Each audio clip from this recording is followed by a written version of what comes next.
Study rider return চ্যানেলে সকলকে স্বাগত। আজ পঞ্চম শ্রেণীর রায় মার্টিন প্রশ্নবিচিত্রা 2025 এই বইটি থেকে পেজ নাম্বার 212 পরিবেশ বিষয়ের দ্বিতীয় পর্যায়ক্রমিক মূল্যায়নের 9 নম্বর স্কুল অর্থাৎ কৃষ্ণনগর কলেজিয়েট স্কুলের প্রশ্নপত্রটি আমি তোমাদের সাথে আলোচনা করব। এর আগে 8 পর্যন্ত স্কুলের প্রশ্নপত্র আমি সমাধান করে দিয়েছি, তোমরা যারা সেই ভিডিওগুলি দেখোনি তারা দেখে নিতে পারো।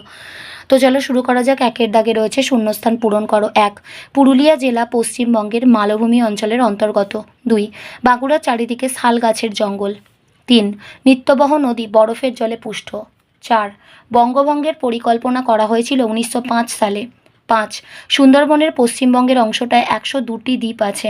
6. দার্জিলিং জেলার ডাউহিল হল মহানন্দার উৎপত্তিস্থল। 7. দক্ষিণ দিনাজপুরের ভূমির সঙ্গে রাঢ় অঞ্চলের ভূমির মিল আছে। 8. কার্সিয়াং সাদা অর্কিডের জন্য বিখ্যাত। 9. আলিপুরদুয়ার হল বক্সা অরণ্যের প্রবেশদ্বার। 10. বীরভূম জেলার বক্রেশ্বরে তাপবিদ্যুৎ কেন্দ্র অবস্থিত। 2 দাগে সঠিক উত্তরটি বেছে নিয়ে লেখো। 1. পুরুলিয়া জেলা ছৌ নাচের জন্য বিখ্যাত। 2. ডায়মন্ড হারবার এ চিংড়িখালি দুর্গের ভগ্নাবশেষ আছে। 3. শান্তিনিকেতন আশ্রম বর্তমানে বিশ্বভারতী হয়েছে। 4. নদিয়া জেলার কল্যাণী একটি পরিকল্পিত শহর। 5. বুদ্ধি হলো একটি মানবিক সম্পদ। 6. দেশের মানুষকে হাতে কলমে শিক্ষার কথা বলেছিলেন স্বামী বিবেকানন্দ। 7. স্বাধীন ভারতের প্রথম শিক্ষামন্ত্রী ছিলেন মৌলানা আবুল কালাম আজাদ। 8. হলদিয়া দীঘা শহরগুলি বঙ্গোপসাগর এর উপকূলে অবস্থিত। 3 দাগে রয়েছে বাম দিকের সঙ্গে ডান দিক মেলাও। 1. দ্বারকেশ্বর নদ প্লাস শিলাবতী নদী, এটা হবে রূপনারায়ণ। 2. বালুরঘাট, এটা হবে আত্রেয়ী নদী। 3. মেদিনীপুর কংসাবতী নদী। 4. কেলেঘাই প্লাস কংসাবতী, এটা হবে হলদি নদী। 5. আরামবাগ দ্বারকেশ্বর নদ। 6. নবদ্বীপ, এটা হবে ভাগীরথী ও হুগলি নদীর মিলনস্থল। নেক্সট 4 দাগে রয়েছে সত্য অথবা মিথ্যা লেখো। 1. 1960-এর দশকে ব্রিটিশরা বক্সা দুর্গ দখল করে। মিথ্যা। 2. রায়গঞ্জে কুলিক পাখিরালয় আছে। সত্য। 3. মহানন্দার পশ্চিম দিককে দুভাগে ভাগ করা হয়েছে সংকোচ নদীর দ্বারা। মিথ্যা। 4. নদিয়া জেলা থেকে দক্ষিণের অংশটাই হল দক্ষিণবঙ্গ। মিথ্যা। 5. রাজা রামমোহন রায়ের উদ্যোগে সতীদাহ প্রথা বন্ধ হয়। সত্য। 6. জওহরলাল নেহরুর জন্মদিন শিক্ষক দিবস রূপে পালিত হয়। মিথ্যা।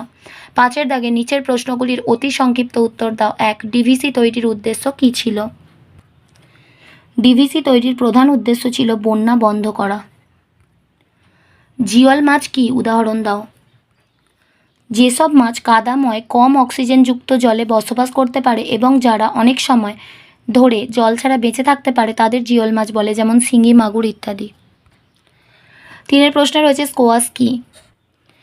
স্কোয়াশ এক রকমের সবজি যা পার্বত্য অঞ্চলে চাষ করা হয়। স্কোয়াশ গাছ ঝিঙে গাছের মতো দেখতে এবং স্কোয়াশ খেতে পেঁপের মতো। পশ্চিমবঙ্গের দার্জিলিং পার্বত্য অঞ্চলে স্কোয়াশ চাষ হয়। 4 প্রশ্নে রয়েছে ফাঁদি কথার অর্থ কী? ফাঁদি হলো জালের সুতো দিয়ে তৈরি একটা খোপ। একটি জালে অসংখ্য ফাঁদি থাকে। বিভিন্ন জালে এগুলি বিভিন্ন আকারের হয়। 6 দাগে রয়েছে নিচের প্রশ্নগুলির সংক্ষিপ্ত উত্তর দাও। 1. তোমার জেলার সদর শহর কোনটি? আমার জেলা হলো হুগলি, তার সদর শহর হচ্ছে চুঁচুড়া। এখানকার 3টি বিখ্যাত জিনিসের নাম লেখো। হুগলি নদীর তীরের জিটি রোডের দুপাশের শহর, ইঞ্জিনিয়ারিং কলেজ, ডিগ্রি কলেজ ও নানা দর্শনীয় জায়গা রয়েছে চুঁচুড়াতে। পরের প্রশ্নে রয়েছে সার কি?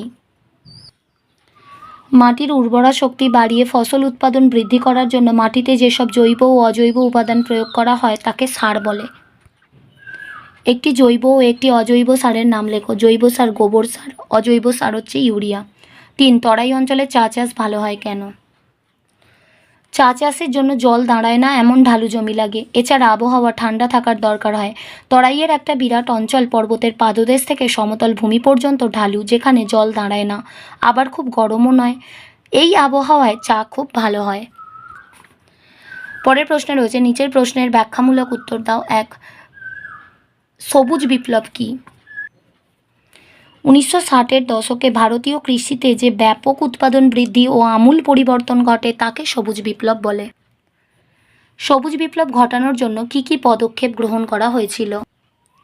1 নম্বর, উচ্চ ফলনশীল বীজের ব্যবহার বৃদ্ধি। 2, রাসায়নিক সার ও কীটনাশকের ব্যাপক ব্যবহার। 3, ডিপ টিউবওয়েল বসিয়ে জলসেচের ব্যবস্থা। 4, কৃষিজ যন্ত্রপাতির ব্যবহার বৃদ্ধি প্রভৃতি কারণে ভারতীয় কৃষিতে উৎপাদন বৃদ্ধি পেতে থাকে। সবুজ বিপ্লবের কুফলগুলি লেখো। 1 নম্বর, গমের উৎপাদন সবথেকে বেশি বৃদ্ধি পায়।